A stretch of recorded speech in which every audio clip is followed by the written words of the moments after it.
gonna tell you one thing I learned about prison. Your stature of how you come in and your size. A lot of people fail to acknowledge the fact that size intimidates a lot of people in prison. I've seen a lot of people get intimidated just because somebody's big. Next thing we know, he's coming out, eyebrows arched, little tight clothes on. And it's like, dude, you doing too much. I don't know where the other people are from that you've talked to, but in Texas, for the most part, it's renegade. It doesn't follow the same standards as, per se, the feds, where if you white, you got to ride with your own people.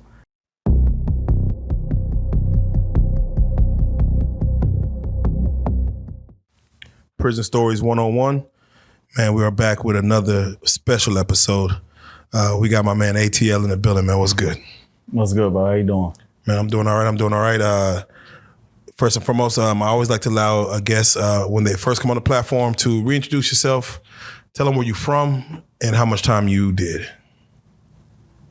My name's ATL.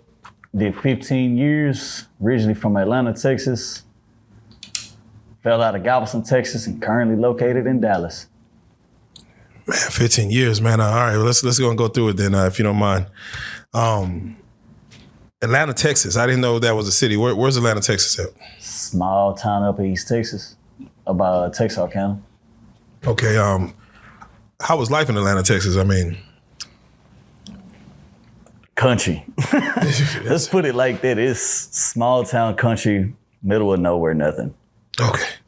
Well, let's go through the who, what, when, and where. And I know people watching this probably want to know, first and foremost, what was the crime? Let's start with the what. What was the crime in itself? Aggravated assault with a deadly weapon.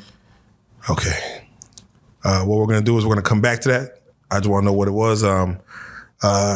You did 15 years. When did you catch a charge? What year was it? How old were you? It was 2011, January. I was 17 years old, just turned 17. Damn. Okay. 2011. When it comes to the where did you catch a charge, and where did you serve your time for the most parts, and where did you serve your time the most in regards? I caught my crime in Galveston County, more specifically Bay Cliff, Texas. But Galveston, down south of Texas, Galveston? Yeah, south of Houston. Were you living in Galveston? I was staying in Bay Cliff, right outside of Galveston. Okay. Yeah, I had moved down there with my pops. Trouble led me to getting kicked out of my mom's house. She shot me down there. Okay. So, but yeah, I did the 15 from there, all in TDCJ. What all units did you go through for the most part, from what you remember? My first 5 years, I did on Smith Unit out in Lamesa. That was 2000. I say my first 5. It was really first 4, because I did a year in the county, hit TDC 2012 to, it was 5 years, 2017. And I did all my time the hard way. Always in trouble, always fighting, assaults. So I was back and forth in and out of the high security area back there. Came out the second time, they decided they had enough of me and shot me to Telford. Ooh. If you know, you know. Okay, let's speak on the who. Who was affected by your crime? First, I want to start with, as far as the robbery. Who was it someone you knew? Was it a random person as far as the crime that was committed? Nah, it was aggravated assault. Aggravated assault. I'm saying robbery. I apologize. Man, it was over some stupid stuff behind me just being a hothead in general. The family involved, the man involved, my family, everybody was a victim of it. Everybody was hurt. Wow. On your end, as far as going away for 15 years at 17, who was affected by that as far as on your family side? Who was left behind? Girlfriends? Nah, no girlfriends at the time, just all my immediate family. My sisters, my parents, my grandparents, everybody. All right, well, let's speak on it then. Let's go into the why. And before I ask the why, how big is your family and what kind of family do you have? When you mentioned grandparents and parents, what type of family did you have? I mean, I have now, it's a good family. Back then, mostly because of my attitude and my anger problems, we weren't really close like that. Yeah. Like my mom had already kicked me out the house. So me and her weren't on good speaking terms. Moved in with my dad. Me and him at each other's throats constantly because I wasn't trying to hear anything. How many siblings did you have? I've got 2 brothers, 2 sisters. And where do you line? Are you in the middle? You're oldest, kind of somewhere? I'm the oldest. You're the oldest? Yeah. That means they're looking up to you. I wouldn't want to look up to me, not at that time and point in my life. So, where did the anger originally come from? Honestly, it's always been there. Like ever since I was a little kid. Growing up, all I saw was my mom and my stepdad fighting constantly. In and out, left and right, it didn't matter. So it ingrained that into me. And living out in the middle of nowhere where I was living at, there was nobody around. So my social skills went out the window. Starting school, all I knew was what I saw. Took that to school with me and it just flowed through the rest of my life. So if you don't mind speaking on it, because that's when we speak on the why. Like, why do you feel that, you were sitting in front of a judge and getting 15 years of your life taken away from you? You mentioned, your mom and stepdad fighting. Right. A lot of people experience that, as far as arguments, physical fights. For you, and at what age, how bad did it get? And first of all, when did your father leave from your mom? Was he ever around after you were born, or? Nah, my dad, he went to prison right after my mom got pregnant. Oh, wow. So how long did your dad do? Honestly, I don't remember the exact number of years, but I know it was a couple of years around the time I was born. And then he went back probably around 99, 2000 for a couple more years. Do you know what he did that first time? What was his charge? Honestly, just off the top of my head, no. It wasn't nothing serious. But daddy wasn't there when you were first born. So your mom, she remarries at what age? Or not her age, but at what age are you? Probably about 3. Okay. The man she married, was he a good guy? I mean, was he, from what you would say? From my perspective as a kid, yeah, he was. I don't remember him ever beating us, being drunk around us, none of that. According to her, he had drug issues. I personally never saw it. I can't say. So, I mean, that was just a problem that was between them that always boiled over. If you don't mind me asking, as far as them getting into altercations, how bad did it get from your memory as far as? My mom is an alcoholic, has been drinking since she was, my grandparents used to put alcohol in her bottles. She's been drinking a very, very long time. Yeah. And it's just, especially at that point in time, when they was bumping heads, it would consume her and it would spill over rage towards everybody. Yeah. She didn't have any brakes, no filters, nothing. So in these arguments, your mom might be the problem starter a lot of the times, I'm assuming. At that time, I would give it about a good 75% chance. Yeah. Just off of what I personally seen. So you see them arguing. You're the oldest child. How does your younger sibling, who comes next, and how old are you before they come? Is it? The next oldest is my brother, Tommy. How much younger is he? He's 6 years younger than me. He was born in 99. So you went through 6 years just by yourself. Oh, yeah. Okay, yeah, that'll do it. All right, so I see it as far as that could be a problem in regards. So you see this violence at home.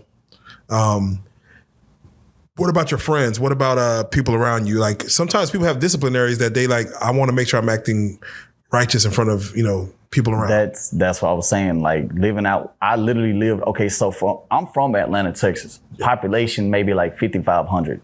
Oh, but I lived for most of the beginning part of that era right outside of that, off a back road off of a small town that's way smaller than that called Douglasville, which is 100 and back then it was like 146 people. Yeah. How close was your neighbor?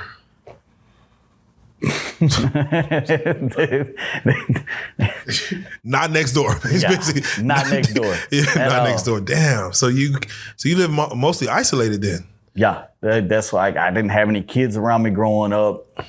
Nothing. That's why I say like what I saw ingrained itself on me. Yeah. So when I did finally get around people, my social skills were completely down the toilet. All I knew was you make me mad, I'm swinging. Damn. Would you watch a lot of wrestling growing up or anything?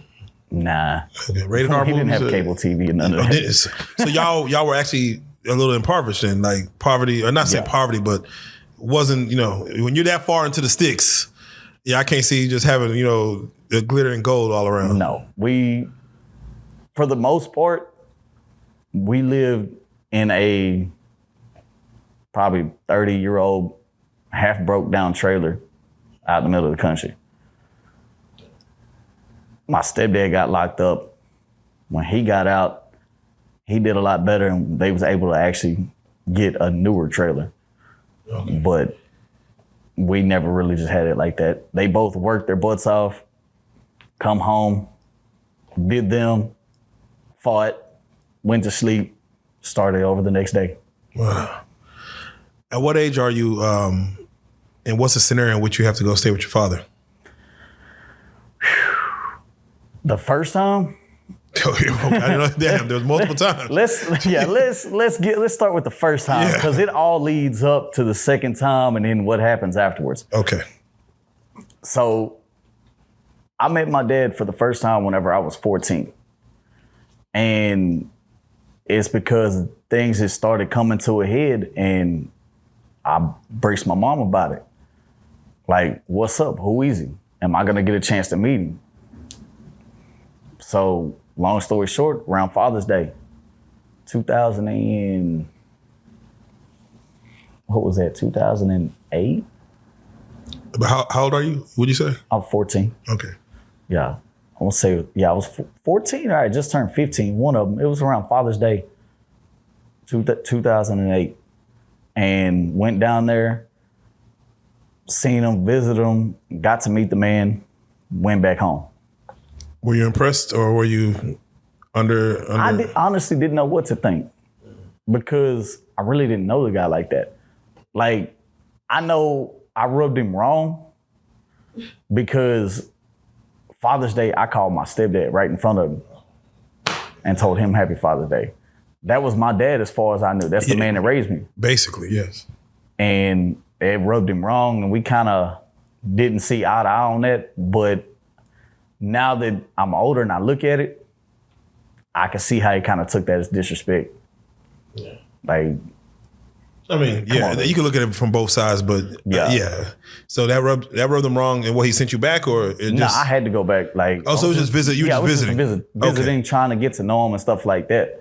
So I go back, and man, I had been started smoking weed, cigarettes, getting all kinds of stuff at home, and I told Mom one day, I said, "Oh shit, I'm not trying to stay here no more. Send me down to my pops." I really said it just out the side of my neck. Not really meaning it. Yeah, but she definitely did it though. She's like, all right, that's how you feel. Bye. Was your dad accepted of you coming? Yeah. Because one thing I say, and he proved it to me, that he never didn't want me.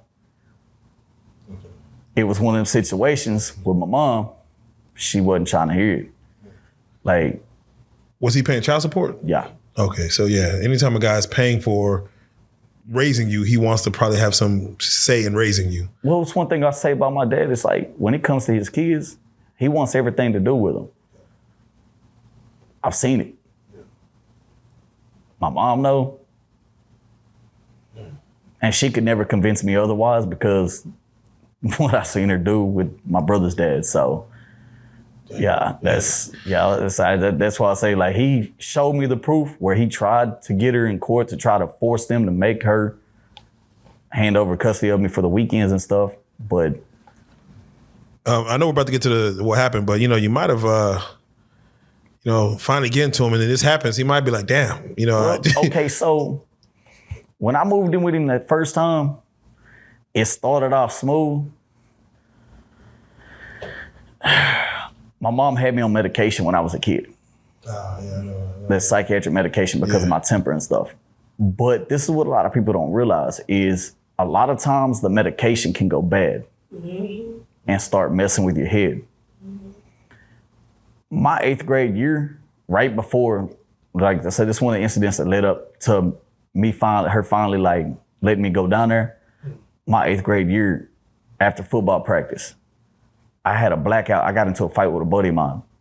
Blacked out to the point I fractured his jaw, put my football coach in the hospital, and got all year, because this was just barely September. We just started school. Football season, yeah. The whole year in alternative school for that. Yeah. 8th grade. 8th grade. So at that time, I didn't know it was the medication doing what it was doing to me. And when I moved in with my dad, he picked it off the rip and yanked me off of it. But I had been on that medication so long, I already got a bad temper. My body coming off of that medication, trying to readjust without it, it made things so much worse. That's why I tell people now, do not put your kids on medication, because you don't understand what it can do to them mentally after the fact. Yeah. When their bodies and their minds try to readjust without it, it's just like anybody on drugs. You take them off of it, watch the change, the aggravation, the irritation, like just the whole breakdown before they're able to get better. And a lot of people aren't ready for that. And nobody was ready for the storm that came after that medication I got took off of it. Yeah, the fact that you still have to be around other people. Like you still got to get off the medication and be around and be normal in front of other kids is right. It's kind of crazy. And like I can put you in contact with everybody I grew up with that still to this day, like they tell me like, bro, you were a hothead. Like that's why a lot of people didn't like you, because you were so mad at everything and they tried to stay away from you. And I didn't realize that. Like I got a bunch of classmates I'm cool with now. Since I've been out, they've done reached out to me and I done reached out to them, that we're on a good even tone now. Back then you couldn't communicate with me because if you said anything crazy, it is what it is. And mind you, for those who can't do quick math, you've only been out for 6 months. Yes, sir. So even in this conversation, you spent more time of your life technically damn near in incarceration than out in the free world. Just almost half and half, let's just say. Well, a little bit more incarcerated because this right here was the start of me going to juvenile. Okay. Yeah, like my first, right after I moved in with my dad, we got into it. And let's say he pulled an old penitentiary move and whacked me with a Dr. Pepper can. Family services got involved. They took us up there to a meeting. They started talking about putting me back on medication. My mom and the family services people, not my dad. Okay. And when they went to talk about putting me back on that medication, I lost it. I walked out. You just weren't trying to get back on that medication? I was not trying to hear it. So I walked out. They called the police. They thought I ran away. I just went out back to cool off. Come back in, sit down. Ain't nobody told me to call the police because I came in before they got there. They were talking about it again. Now I'm finna leave. You keep pushing the wrong button. I get up, I go to walk out, Texas City Police right there. I'm not knowing he's there for me. I got my hood up and everything. I walk right past him. Hey, where you going? I ain't got nothing to say to you. One, I'm fried out. Two, you a cop. I ignore him, go to walk past him. He grabs me by my shoulder. Where are you going? Shrugged his hand off my shoulder. When I did that, he took it upon himself to throw me on the floor. Why he did that, I don't know. At this time, I'm leg pressing 750, 800 pounds. And he threw me on the floor. I land on my back. He leans over me. And I kicked him in his chest with both feet. You're leaned over me, all your equilibrium is off. And I'm leg pressing 708 750 to 800 pounds at 14 years old. That's crazy, honestly. That's crazy. Imagine what his body did. Gone, flying. Flew into the wall. Yeah. I get up, I go to run around the corner. Here comes another cop, speared me. Got me down. I wasn't ready for that one. That was my first time getting locked up right there. Assault an officer, resisting arrest. It is what it is.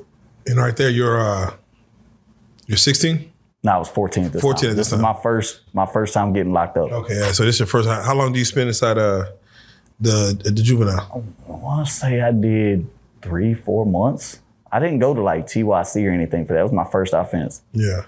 So I did 3-4 months. They let me out on probation. And at that point, it just went all the way down. I had I already didn't like cops. Yeah. But at that point, I didn't have any respect for anything in authority, anything in a uniform, nothing. I was doing anything I could to break the law. I'm curious, at this age, were you ever thinking about your future? And what were you thinking about? What are you going to be doing at 30? I was just going through the motions. So you weren't even worried about like life at 30 or life at 25 at that time? Just nope. Damn, okay. My mind, I was single track minded on screwing up. I'm not gonna lie. My mind was not all there. Okay. All right.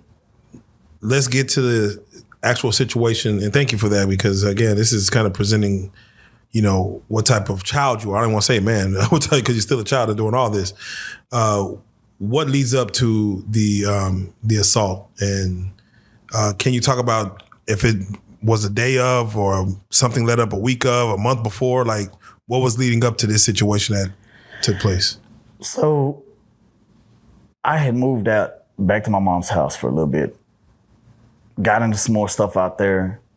She sent me back over. Well, she actually signed me over to the state 3 days before my 16th birthday. Come back down there. I get into more trouble. Theft, get put on probation for theft. And I just turned 17. Like, my birthday's in November. I got locked up in January, right after that. We always go up to the elementary school to hoop, be us around, just congregate. And when I play ball, I'm real heavy on defense. Like, I'm not there to foul you, but I'm in your face. I'm not finna let you just do nothing stupid. Yeah, you one of those. You taking it serious, like, we just playing, man. Yeah. Well, no. The dude that I ended up hurting after the fact took it serious. He got in his feelings. Mexican dude. He gets to talking 9 kinds of reckless because I won't get up off of him. We get into it. We're fighting. I don't even remember to keep track of the time. It felt like a long time. Knocked him down. He gets up, tries to come at me again. Knocked him down again. At that second time, I told him, I said, bro, do not come back at me again. I'm not finna play with you. I don't keep guns. I keep knives. That's one thing I was known for in penitentiary. I stayed with a knife. And he got back up. And I don't know why he did that. But I pulled that knife out of my pocket so fast and buried it in his stomach.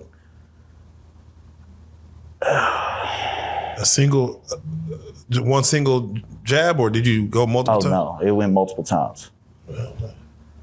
It was, I want to say they said it was 13 times. 12 or 13, I don't remember the exact number right now. What's going through your mind? Are you in defense mode, or are you in more so assault mode? Like, basically you gave him a warning. I mean, once I lock my mind into it, there's no defense. I'm telling you what it's going to be. Yeah. And I told him. So I already had my mindset. He thought it was a game. Yeah, he thought he was about to go for round 3, is what he thought. Oh, he knew you had a knife? Oh yeah, everybody knows I keep this knife on me. So like, even my principal at school. He had a death wish. I mean, he thought I was bluffing. Oh, Okay. Like even my principal at school knew I kept a knife on me at all times. It fell out of my binder one day on her desk by accident. I got in trouble. What type of blade? What type of blade was this? It was a 4.5 inch serrated, like little mini Bowie knife. Okay. Yeah, it wasn't that big. That's why it didn't kill him.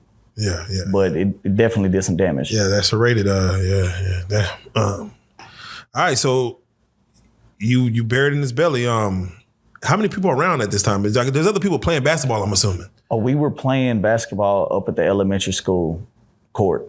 Like, cause at that time, now they got fences around it, but now back then they didn't have fences around it. Like anybody could just walk onto the elementary grounds and go play ball. Cameras up there. Oh, it's Yeah, because is no one stopping this fight? No one is like, hey, get off of him. oh, I'll tell you, Bay Cliff kind of rough. Like it's not the suburb. Like where I stayed at, it's not the suburbs. You got to go to the other side. Okay. And they not finna break nothing up. Oh, they have whole, like you can go on YouTube, they still got videos up there from like little mini riots. They just meet up there and just have whole gang fights and stuff. Oh yeah. So basically, like you said, y'all fighting for a long time because no one's gonna break this thing up. Nobody finna break that up. Okay.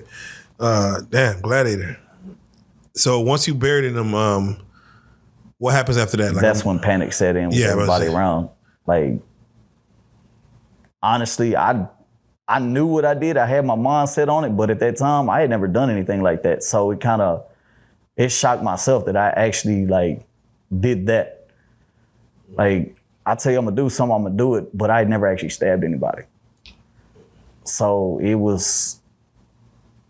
at first it was like, damn, did I really just do this? Yeah, you said everyone else panicked. Did you panic after? Oh yeah, most definitely. Cause I knew I was in some shit. I knew I was in trouble. Like, it just got to a point though, I said, you know what? I did that. So I have to ask you, and again, we're gonna keep going with the story, but I gotta get your take on it. If you don't mind speaking on it. You know, we had the same situation happen here in Dallas County or Collin County with a young man, Carmelo Anthony. Right. Where that was only a guy, same type of knife, about 4 inches. One stab, but it took a man's life. This young man that you stabbed did not die. No. He survived. Right.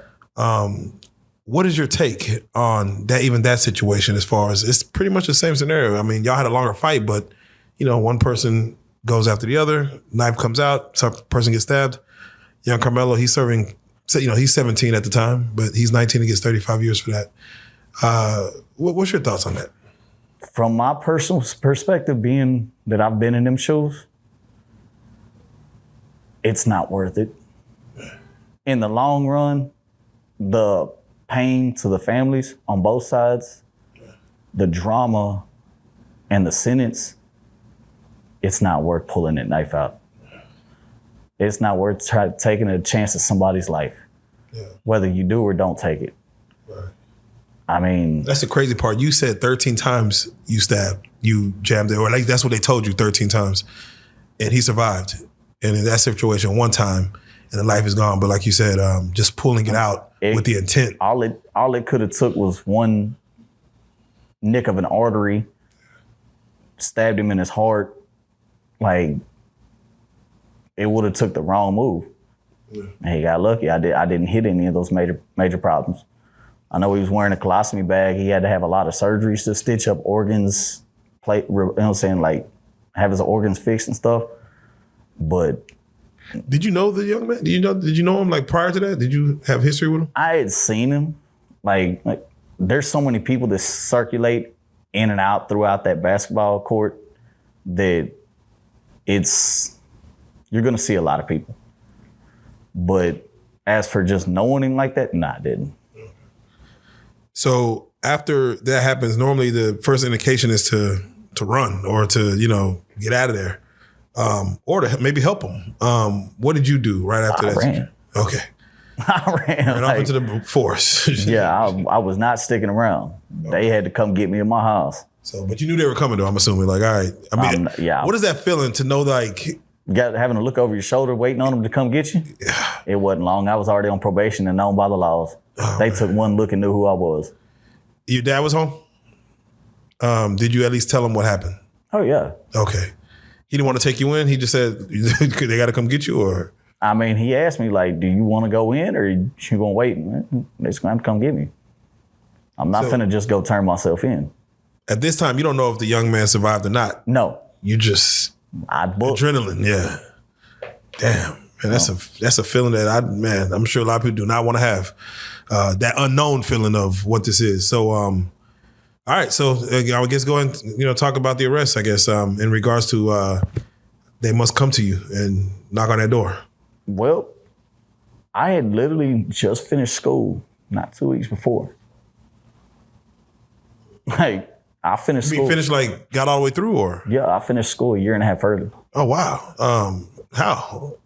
I was on the verge of dropping out, and the school I went to had a program called the DCC, which is a computer-based work at your own pace program. You're only obligated to go 4 hours a day. I was always smart. I could do the work, but my temperament and my energy, my ADHD, always kept me in trouble. And it got to a point to where I was not even caring about doing work no more. And I told my pops one day, I said, well, I'm just finna say, screw school. I'm not going to school no more. And he was like, man, give me a chance. Let me see if I can get you in this program. That way you ain't got to worry about dealing with nobody. Because I can finish the lesson in 15 minutes. I'm still stuck in class for 30 more. Idle minds is the devil's playground. I stayed in trouble because of that right there. And it, like I said, it just got to a point where I got tired of getting in trouble. I said, well, I'm not finna keep doing this. I don't even want to do the work no more because I know what's finna happen afterwards. What's the point of me sitting here doing this work if I'm just gonna get in trouble afterwards? That's the way I looked at it. Like, it doesn't make any sense now. No, it makes sense because, again, you kind of have a brilliant mind, like to be able to finish a lesson, boom, and then I got to be here for 8 more hours. I got to spend the whole day in this place. So you were able to finish school early, going to doing the alternative situation to where, right? And I don't know, we might need to look into that for more children. Just to be honest, they have them a lot now. Yeah, like, they're in a lot of places now. So yeah, it's just real expensive for the school district. I say, we got to weigh our options here because that's amazing. So you just finished, literally right before. So right after New Year's when they started school back up, I finished school. Yeah, knocked out the last class I had in about 4 or 5 days. Yeah, that might play into this whole situation as far as. All right, so go ahead. You're about to speak on as far as how did they get you? How did they? I was just sitting at the house chilling. They come knocking. How many police officers? 3 squad cars. 3 squad cars, just in case he runs. Well, they had one team go to the back. Yeah. Because we had big, wide back doors. The other 2 came to the other 2 teams at the front, one of them went to the side. Like, all the laws in the area already knew who I was. Right. They knew where my room was in the house. Oh, they knew you like that. Yeah, I stayed in trouble. Okay. So one of them went to the side where my window was, and the other 3 came in the front. Do you put up a fight? What's the point? Yeah. I already know I'm booked. Do you ask any questions? All right. All right. So I have nothing to say. Yeah. All right, I know how the system goes by now. Did you wonder if the kid was okay? Did you ask, or did they tell you? I mean, he's having surgery and stuff. When they read me my rights, I mean, it told me he didn't die.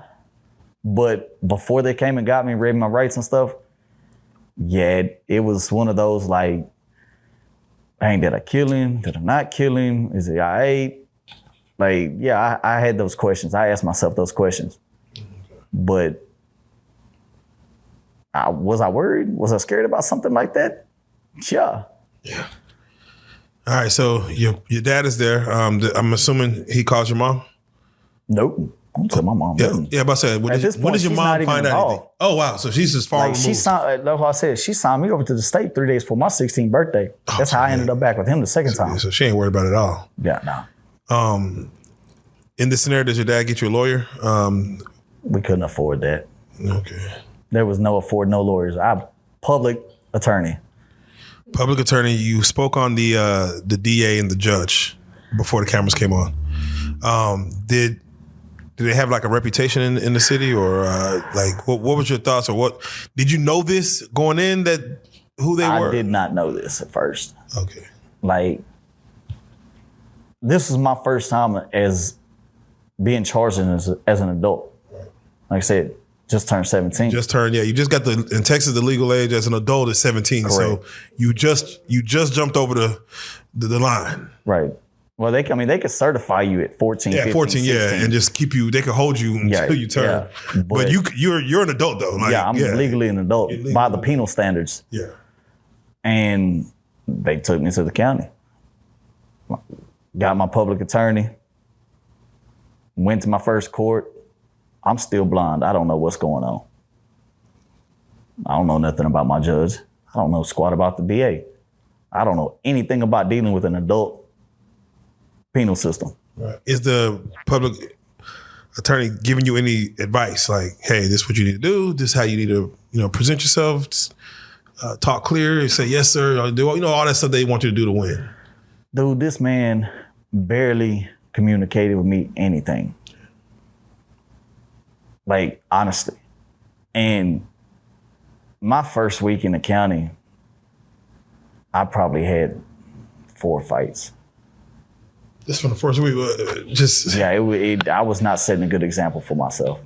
I mean, why the fights? Were you just that much of a high? Like, what was I guess pissing you off? Let me say, or getting well, one, I was already aggravated. I always like fighting, but I was to start off with, I went to B1. Anybody knows Galveston County knows what B1 is. B1 is a youngster dorm. They separate the youngsters 17 to 25. Anything after that, you go to another dorm. B1, I want to say the other one was C2 or C3. I might be wrong on that, but I know the other one was on C. The 2 youngster dorms, you fighting. And if you white, you definitely fighting, and it ain't gonna be fair. Damn, I mean, if you don't mind, just for what reason though? Like just for the fun of it? I mean, that's just how it is. That's just how it is. Like, they get a thrill out of that. Yeah. I mean, anybody that's been in the system, anybody that's been from counties to prisons, they know as a white person, especially a young solo white person, it's not easy. All right, and we're gonna get further into that. But as of now, so what are you facing? Like, what are you looking at? Are they telling you like, hey, this is what I was facing? What surprised me right there is they were trying to whack me with 45, and I was like, no, for aggravated assault, no, you're not finna get me for no 45. Keep pushing. Yeah, nah, that don't make sense. Like, they were trying to go over the mark. Because at this point, you know that the guy's still alive. Yeah. Yeah, so it's like, yeah. Oh, long story short, they 45, 45, 30, 30 to 20. And then a week before we were supposed to go to trial, they came to me. They said, look, we're not going to play with you anymore. You can either take this 15 or go to trial. We'll just max you out. I'm like, all right. They always say that, like, either take the 15 or we're going to max you out if you lose. Oh, I knew I was going to lose. Well, I mean, I was just playing the long game, trying to see how low I could get. Okay. When they came at you with the 15, you're 17 at this time. Are you like, all right, technically state you could get out. Are you thinking about you could get out with, good behavior, good half the time? Are you thinking about these things like, okay, I could get out when I'm 20-something? That's aggravated. Oh, yeah. I had 7.5 years, and I was still in my idiot stage. Yeah. All right, but so at least 15. It's not the end of your life. It's not the end of the world. Yeah, no, it's not. And man, I've seen people go down there with 5 and just lose their mind. Hey, it takes a strong mentality to go down there and come out for the better. Man, everyone I think that's been on this platform is someone that has lived that as far as come out for the better. But there's a lot of people who do not come out for the better, and it goes left. All right, so let's go and get to it. You accepted 15. I'm assuming people in county is telling you like what you're about to go through when you get to the big boy units. Are they prepping you for it? And what is your mental like? Are you just ready to fight? You ready to? I was scared, but I was willing to accept doing what I had to do to defend myself. Yeah. Like if you let the fear take over, you can easily be manipulated into situations that you have no business being in. That's right. And that's where a lot of people fall coming into prison. They either look for the acceptance of friends, homeboys, their own people, and in doing so, they put themselves in positions to where either they get took advantage of or they just get screwed all the way over. All right, well, let's go have the conversation because, again, the one thing that this platform has done in the past is that, we've had a lot of blacks on this platform.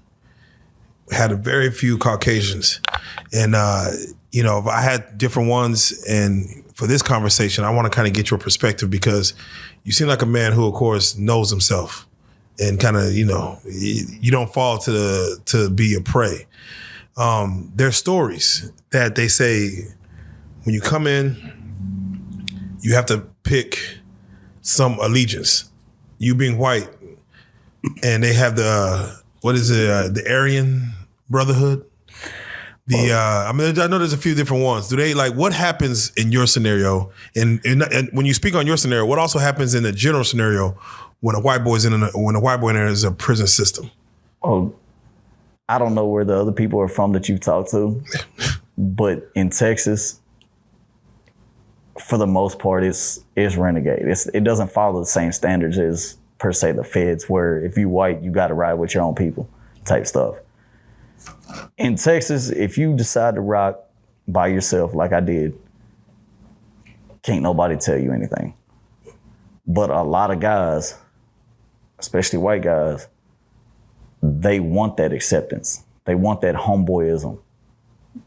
That on their back, they ain't got to worry about looking over their shoulder 9 times out of 10. Some guys are into the Aryans. Hey, that's them. That's never been me. So I didn't rock with it. 1. 2, anything's got racial ties, I don't associate with. 3, I don't deal well with authority. So what I look like tying myself to a system that has authority in it. You got to check in and do whatever you do. Yeah, I'm not trying to hear that. That's so right. When I came in, I just did me. Did any white guys approach you? Yeah. What do they offer you? Like, do they offer protection? Like, do they say, hey, come over here, No. When I first came in the system, when I finally went through the whole intake process, well, if that was a show there. I want you to finish the story, but I got to talk about the intake process because, again, you're new to this and you're young. Right. So that's not only are you white, you're young. Of course, it's TDC. If you know, but also you're a hothead. That you're dealing with CEOs that love to tame a guy like you. Like, you think you the law, and they love to treat you like, all right, let's humble you quick.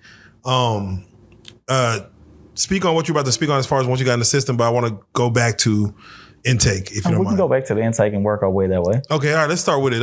How is the first 24 hours? What's the bus ride like when they send you up and tiring. Now?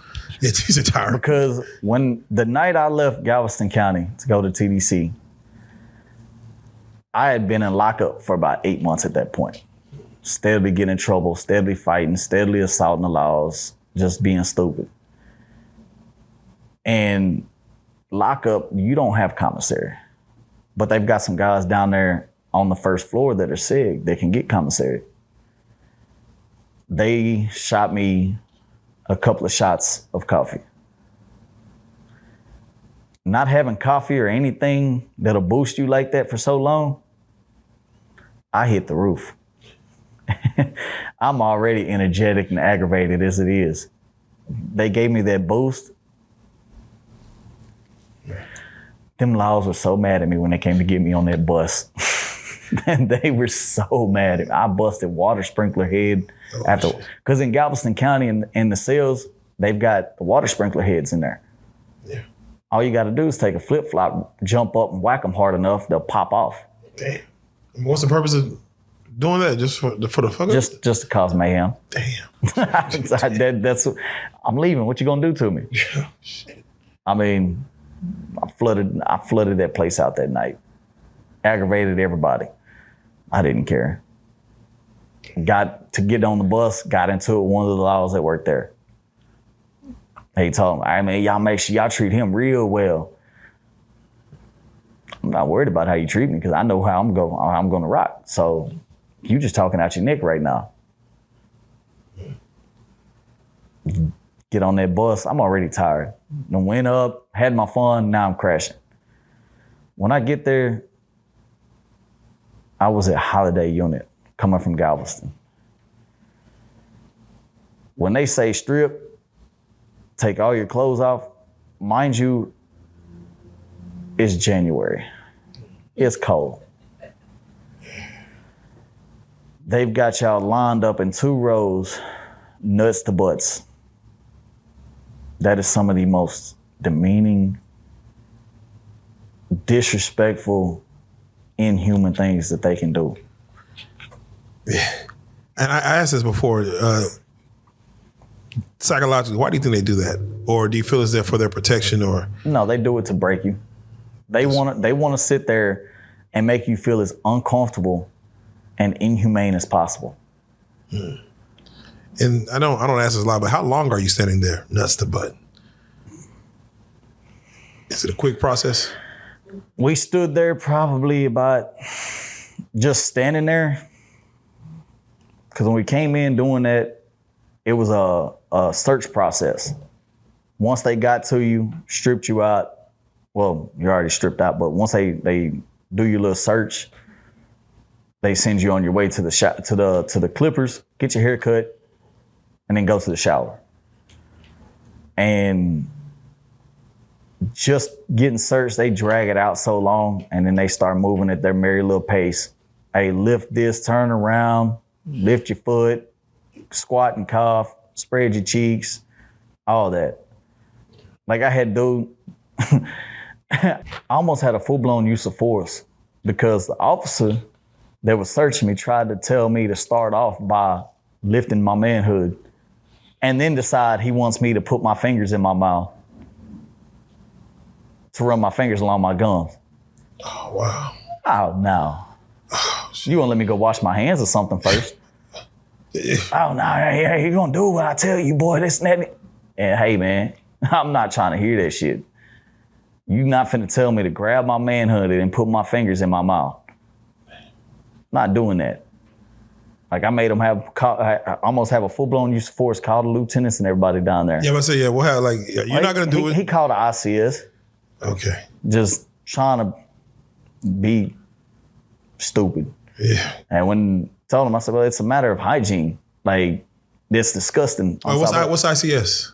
I don't even remember what it stands for, but it's their alert system. Like, they get over the walkie-talkie, officer such and such, initiating ICS at this location, inmate doing this and that and the other type stuff. Like, I don't even remember what it means, though. So when they come, though, oh, they coming deep. They side with who? 9 times out of 10, it's the law. Like, you could be in the total right, but it's the law. Yeah. But, I mean, that day I got lucky. They didn't jump on me, beat me up, none of that. It's just, I told the lieutenant straight up, I said, oh, it's simple. You start at the bottom instead of starting at the top and expect me to put that in my mouth. No. That's crazy. All you gotta do, let me walk over here, wash my hands real quick. I'll gladly come over here and do everything you ask. Yeah. It's that simple. We ain't even got to do all this. Yeah. And again, you're young, so I'm glad you have that. It's not about age here, but still, like, what are we doing, my guy? All right, so this is your introduction. You get through the process. get through the process, get to my housing. Well, we really go through the process of all that, sit there for about 4 hours, waiting on the full 4 or 5 hours, waiting on the full intake. Then we're just sitting there for another 3 hours, maybe, waiting on housing. Finally get everything, go to our dorms. Go to my dorm, set my things down. I already smuggled in some stamps. Back then, stamps was currency. Yeah. Back then, it was 3 stamps to $1. How many you got? I had 50-something stamps. Oh, yeah. You got So money. I needed hygiene. Back then, there was no direct deposit. Yeah. It was, well, I think they had Western Union. I think they had Western Union back then. But there was no, you can't just direct deposit it onto your books. It was Western Union or nothing. If I'm not mistaken, I want to say that's how it was. That's how I had it all the way though. Yeah. And anything you bring from the county, there ain't no telling how long that could take. That could take 2 weeks before you get your money approved on your books. That is facts. So you came in with something. Yeah, you needed that. You needed your hygiene. Yeah. I had people lacing, like I said, I had people lacing me up in the county telling me things, so I was already semi-prepared.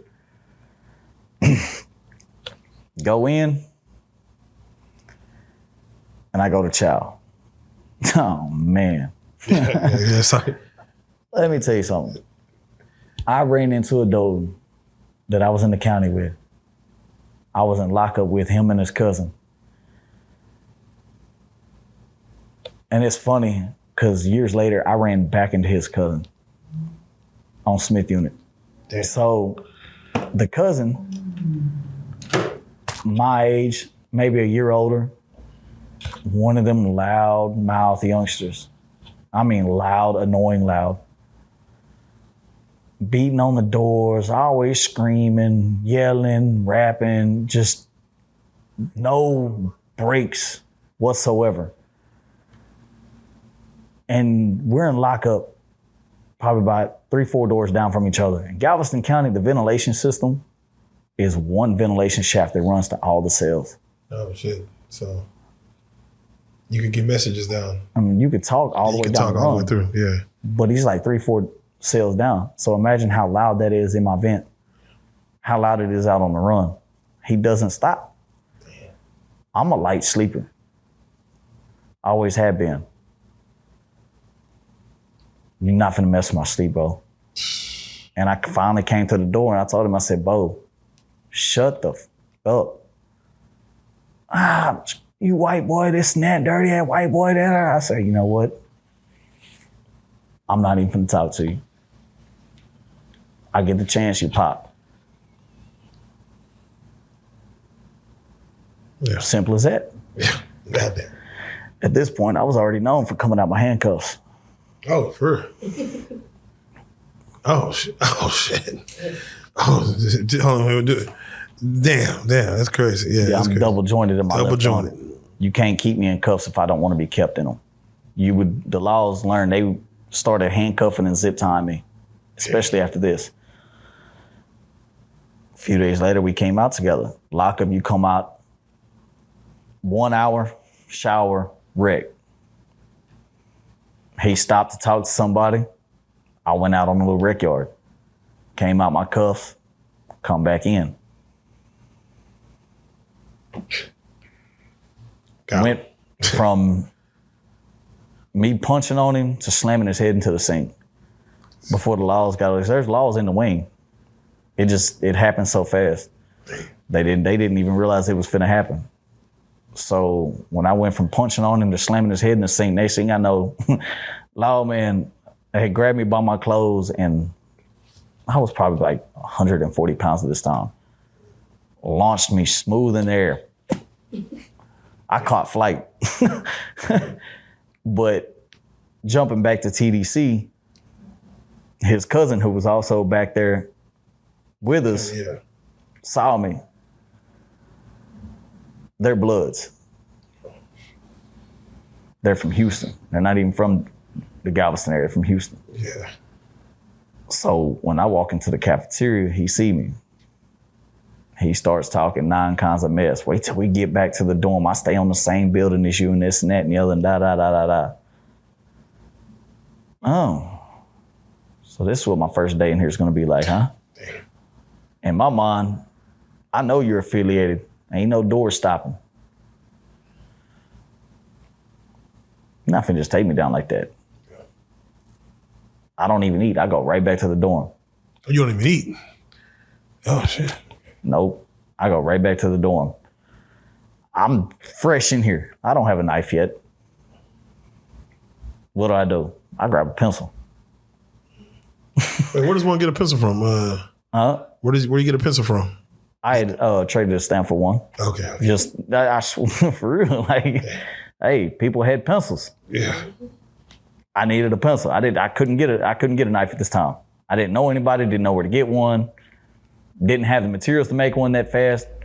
Screw it, I'm just gonna stick you with a pencil. I'm going for your throat and your eyes. And I was over there sharpening that pencil. And the dude, I never did get cool with him or nothing, but he supposedly was like the speaker for the Bloods on the building at that time. And he saw what I was doing. He saw everything that happened in the chow hall. And he come over there to me. He said, look, Lil I see what you're doing.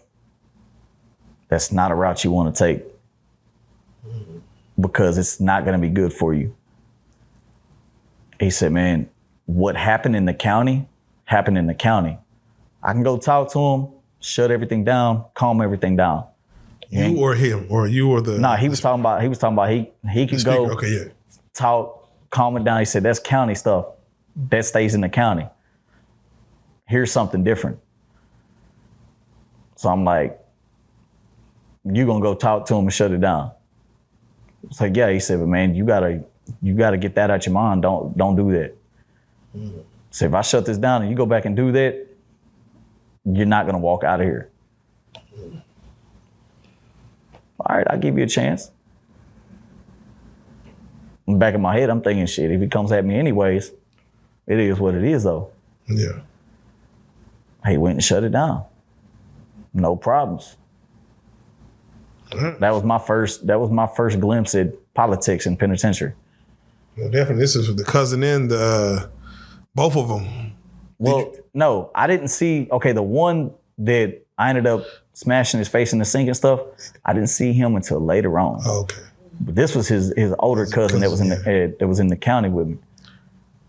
It shut down. Do you see him again? Do you speak to him? Is it just like an eye look? We live in the same building, right across the hall from me. We could see each other going in and out the child. But it was shut down. I didn't provoke him. I stayed out his way. He didn't provoke me. Stayed out my way.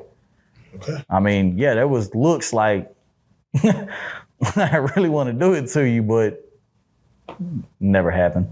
Okay. All right.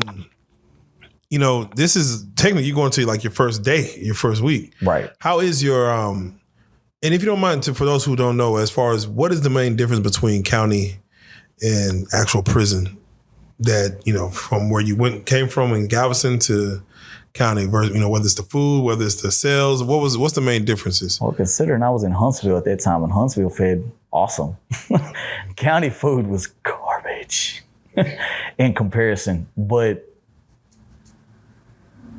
I think back then it was the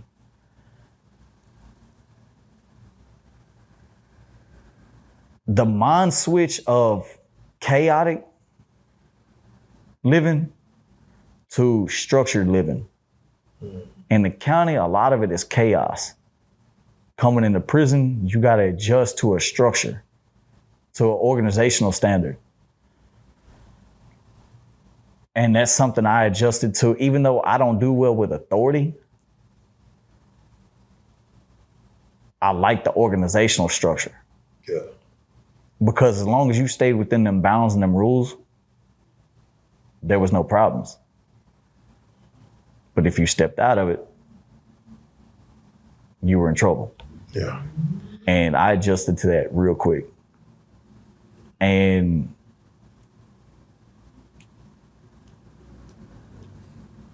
the thing I struggled with the most in the transition was the fact that the guards were so much worse than the county.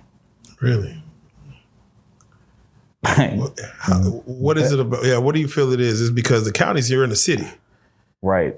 And, you know, when you get to prison, when you get to TDC, you're out in the middle of kind of nowhere. You're in the country.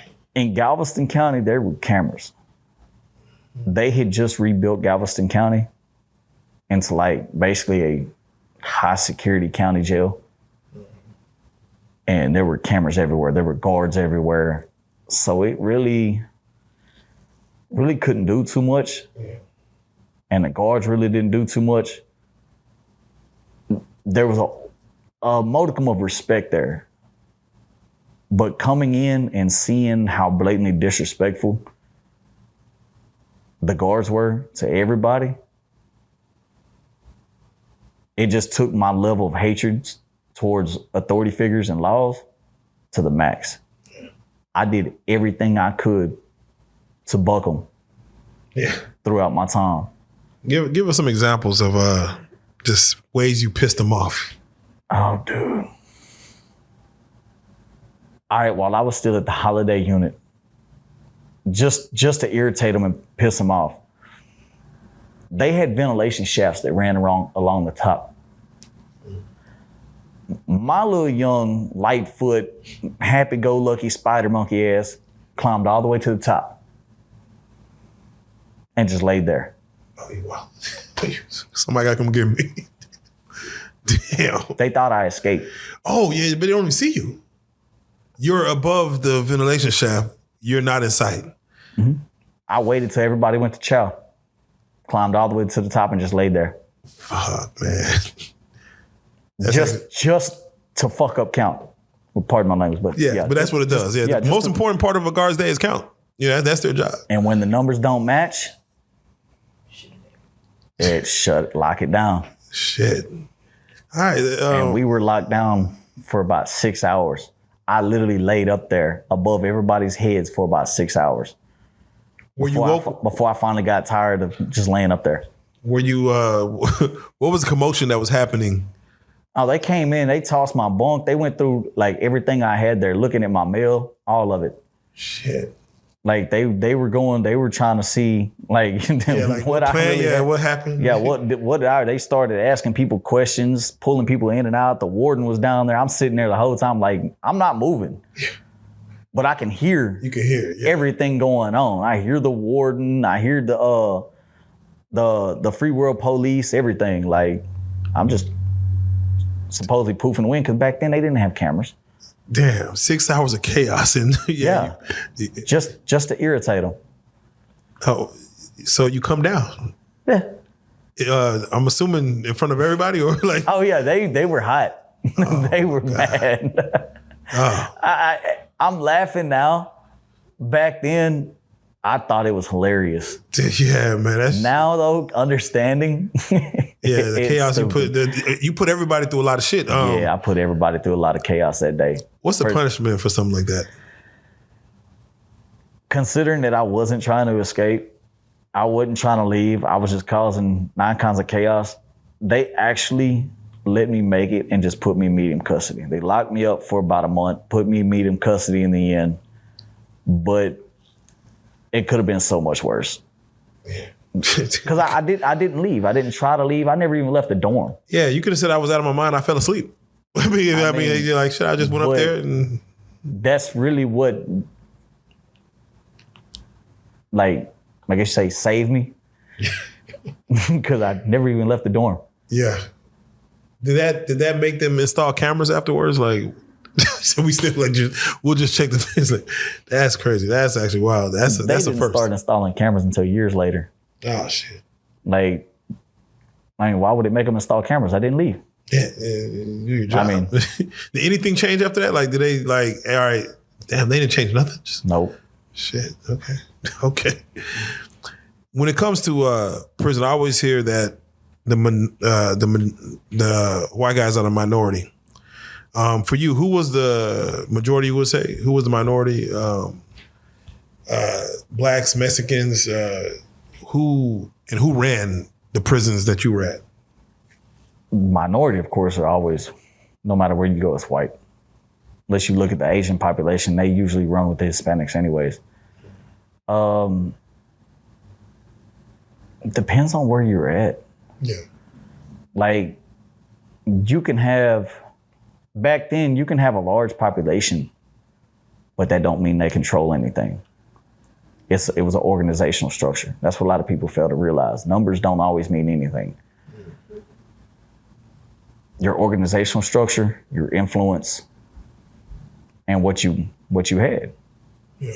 I've seen people with very little numbers have a lot of respect and run things just off of what they could supply. Yeah. It's all how the teeter totters. It's a balancing act. You got to be able to play out. I hear stories of Hispanics, well, Tongo Blast. Correct. I hear that Crips always outnumber the Bloods. Not always. Yeah, not always. Depends on where you're at. Depends on where you're at. From your standpoint, who was the most dangerous people that you've seen, or dangerous group of individuals that you've seen throughout your time of 15 years? When I first came in, most definitely Tongo Blast. Most definitely. Because they... Yeah, why do you say? Because they're organizational, their numbers, they didn't play. And I can't speak for every unit, but to some extent now, they still don't play. Yeah. And there's a reason why I say it like that. We'll get into it later on that one, though. Where does one go? Have you seen a guy who, let's say he was mixed with white and Mexican, where does he fall in line normally? Wherever he wants. Depends on who wants him. Who's willing to accept him. I've seen a dude, when I first came in, he was white and Mexican, and he wanted to get down with Tongo Blast. One thing about Tongo Blast, if you're mixed with white, they're gonna try to break you because it's a Hispanic organization. Yeah. And they want to see if they can break you. Especially if you're mixed with white. Yeah. Because they feel in a way that that's a weakness. Yeah. So I've sat here and seen them run 8, 9, 10 people at one person. Damn. Two, one, just. And the dude that I'm thinking of off the top of my head, he survived. Shit. He made it all the way through. Shit, okay. Can't do nothing but respect that at that point. If I like to give the attributes, you go into prison, what height, what size are you going in? What height, what size are you coming out? At that time, I think I was 5'10". When I went in, I was like 5'10", 140 pounds, maybe. Yeah. When I left, I'm 6 foot even, 200 pounds. Okay, yeah. That lets you know. Your tattoos, are these prison tattoos? Yeah, every one of them. Who hooked them up? Is it Hispanic, black guy, white guy? Most of them were all Hispanic. Yeah. Most of the best tattoo artists you see are Hispanic in there. Yeah. It seems like they take pride into making Right. sure their work is good. Were you not worried about getting tattoos in prison, like the sanitary factor of it? Not really. Shit, okay. Not really. Like, I had plans on getting tattoos before I got locked up. When I got to my first unit, my cellie was a tattoo artist. Oh, that makes it easy. So he's the one that did all this to start off with and started my chest. Do they take note of tattoos you have after you're in there? Okay, technically, you're not supposed to get them, right? Yeah. Some officers will trip, some officers won't. I've had some officers document it when I go through like strip searches and stuff like that. A lot of them won't. I've literally sat here and seen a warden walk up to somebody while they have a freshly tattooed headpiece. Damn. Stop and look at it and tell them that's some good work. Keep going. Keep going. Damn. Keep going. That's real. That's real. I've seen officers, as soon as you got a red line inked on there, come here. You're going to lock up. That for a tattoo, bro? Really? It's all on the move, all on the officer. You know, we have a community here that, you know, might want to reach out to you, might want to be able to, you know, get more of your story. Are you on social medias, man? Have you gotten to that world yet? Or are you? Yeah, I'm on Facebook and TikTok. I don't really mess with Instagram or none of that, though. Okay. Some people may want to jump on and just, you know, send you words of wisdom, send you advice, maybe even help out in some certain ways. Do you mind giving out your Facebook information or your TikTok information just so people can maybe follow and kind of see what your journey is from here? My Facebook is Jesse Hurt, JESSEHURT. As simple as that. It's my real name, bio, everything in there. My TikTok is under JP Hurt. Simple as that. J, 2 dots, P, 2 dots, Hurt, HURT. Man, it's crazy. Your name is Jesse Hurt, and you cause all that pain, and you know, it's the irony of life. Well, I hear that so much. I'm just saying. I mean, I'm surprised you just didn't go by Hurt as a name in prison. Just that'd have been hard. I mean, I had to hear that from the law, so I wasn't trying to be. No, I disassociated myself from them. Yeah. Well, with that being said, again, as they called you in prison, ATL, Jesse, I definitely thank you for the wealth of knowledge you have. This won't be the last time y'all see him, man. Again, just even the scenario that you spoke on as far as, you know, mental health in prison, you know, we don't talk about it enough, but we'll say that for another episode. But I definitely want to invite you back. But with that being said, this is Prison Stories 101, and I salute you. Let's go.